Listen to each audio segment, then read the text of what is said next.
In March 2026, BTS dropped the credits for Arirang, and the music industry collectively paused, because the producer lineup didn't make sense. Diplo, the guy who invented Tropical House and has worked with Beyoncé and Madonna. Kevin Parker from Tame Impala, a psychedelic rock experimentalist. JPEGMAFIA, an abrasive hip-hop provocateur who makes intentionally uncomfortable music. Flume, an electronic producer who basically invented a genre called future bass.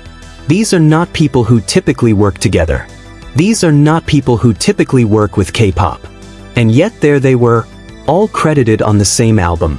Most comeback albums are built on safety, proven formulas, sounds that worked before. Arirang is the opposite. According to Chairman Bang of HYBE in a statement to Billboard, when they approached producer selection for this album, they made one rule. They didn't want a typical pop producer. This is the story of how the world's biggest boy band came back from military service and immediately decided to bet everything on the most experimental album they could possibly make. Let's start with what Arirang could have been, because there was an obvious path. After military service, after 6 years away, after the entire fanbase spent 3 years wondering if BTS would ever be a group again, the safe play was obvious. Do what worked. Dynamite was their first full English single and it went to #1. According to Billboard, it stayed on the Hot 100 for 32 weeks. Butter followed the same formula. #1 again. 16 weeks on the chart. Permission to Dance. Same producer formula, same sonic palette. #1 again. The pattern was clear. The audience was there. The formula worked. Any major label comeback would have said, replicate this. Get back to #1, secure the commercial success, prove you're still relevant after the hiatus, then experiment later. That would have been the strategy at every other major label in the world. HYBE didn't do that. Instead, HYBE went shopping. And not at the pop department.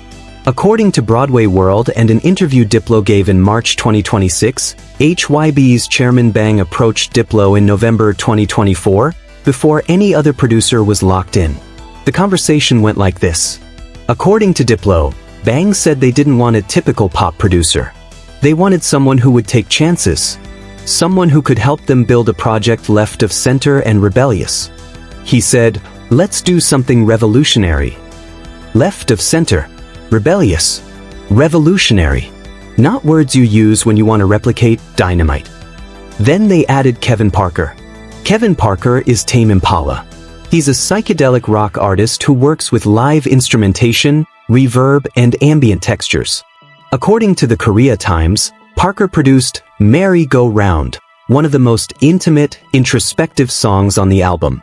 Not exactly club-ready pop. Then came Mike Will Made It. Mike Will is an Atlanta trap producer. He's known for hard-hitting hip-hop beats and experimental sonic choices. According to Hypebeast, he's credited on Aliens and 2.0, two of the album's most boundary-pushing tracks. Then JPEGMAFIA. This is where it gets bold. JPEGMAFIA is an experimental hip-hop artist known for abrasive production, uncomfortable sonics, and music that deliberately challenges comfort. He's not known for mainstream appeal. He's known for making art. According to Wikipedia, JPEGMAFIA contributed to the album, adding layers of experimental texture to what BTS built.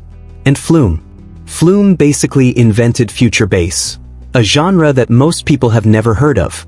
He's known for intricate sound design and creating entirely new sonic possibilities within electronic music. According to Tatler Asia, Flume's involvement signals that BTS wasn't just going for hits, they were going for innovation. Then El Guincho, the experimental Spanish producer who's worked with Rosalia and Bjork. Then Tizo Touchdown. Then collaborators through Diplo's publishing company. Step back and look at that list. That's not a lineup built to win the charts. That's a lineup built to not follow the formula at all. Here's the thing nobody talks about. When you come back from a 6-year absence, after half your members have done military service, after the fan base has spent years wondering if you'll ever tour again, you have one shot. One album to prove it was worth the wait. The business pressure is massive. According to Reuters, via WION, The first week Arirang projections had the album needing to move at least 800,000 units in Korea alone to be considered a successful comeback, baseline threshold to match their pre-hiatus standard. If Arirang had flopped commercially, if the experimental producer lineup had alienated the fanbase or confused the general market, BTS would have come back to a commercial disappointment. Imagine that narrative. BTS's risky album fails to connect. Military service comeback disappoints. Experimental direction backfires. That was the risk they took. A group of that size doesn't usually take that risk. They lock in proven formulas, play it safe, bank the revenue. Instead, HYBE and BTS essentially said, "We've been gone for 6 years. When we come back, we're not playing it safe. We're challenging ourselves."